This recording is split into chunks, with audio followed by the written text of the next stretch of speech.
to the Vice President, Mr. Chief Justice, members of the United States Congress, distinguished guests, and fellow citizens. Today, we bear witness to one of the most beautiful traditions our country holds, the passing of the torch from one administration to the next. The passing of the torch signifies the allegiance to our country and the affirmation of our democracy. We are bound together as one, not by the color of our skin or our religious beliefs, but we are bound together by the allegiance that we share for the beautiful words written in the Constitution over 200 years ago. We are allegiant to the self-evident truths, that all men are created equal, that they are endowed by their Creator with certain unalienable rights, that among these are life, liberty, and the pursuit of happiness. I stand here today grateful to have been elected as your Commander-in-Chief. Over the next 4 years, I expect America to reach new heights.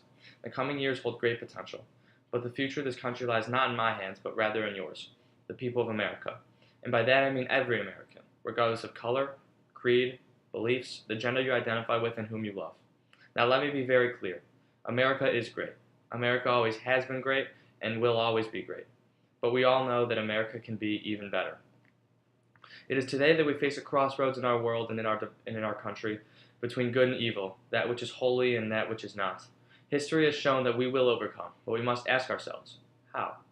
It is in the spirit of our great nation's roots that we must take responsibility to live up to the standard that our founding fathers set for us. As the world's greatest democracy, we must set an example within the world, as a nation that finds its roots in freedom and equality.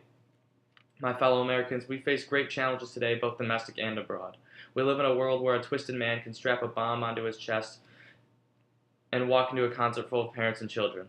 We live in a nation where unarmed colored men are murdered at the hands of police with no repercussions. And we live in a nation where a woman's freedom of choice and autonomy over her own body is threatened by law. These are challenges that must be addressed with great force because they will not be easy to conquer. But as the Honorable John F. Kennedy once said, we choose to go to the moon in this decade and do the other things, not because they're easy, but because they are hard. Because that goal will serve to organize and measure the best of our energies and skills. Because that challenge is one that we are willing to accept, one we are unwilling to postpone, and one we intend to win." End quote. The best of America is brought out when we are challenged. The best of America was exemplified when the seams of our very nation were coming apart as sectionalism caused a rift between America's North and South. But we overcame. When the nation burst at its seams at the onset of world wars, we overcame. When African Americans were legally segregated from whites in public facilities in the South, we overcame. There shall be no separate but equal, but rather together, Americans standing side by side as equals. We must make this a reality for the generations to come and show them that they too can overcome. And for the challenges we face today, we too shall overcome. Now I turn to you, America. The oath I took moments ago was not an oath to signify my allegiance to party or policy. I swore the oath to our great nation.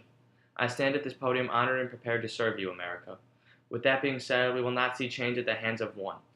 You too must be ready to serve our nation with the full sense of pride and patriotism. You have the responsibility to use the freedoms given to you by this great nation in order to stand up for American ideals and morals. It is our highest duty to defend the Constitution no matter what office we hold, where we live, or the wealth we have. Let us embrace our duty with joy. Let's create history that future generations will be proud to teach. If we do so together, the possibilities truly are endless. Thank you, God bless you all, and God bless the United States of America.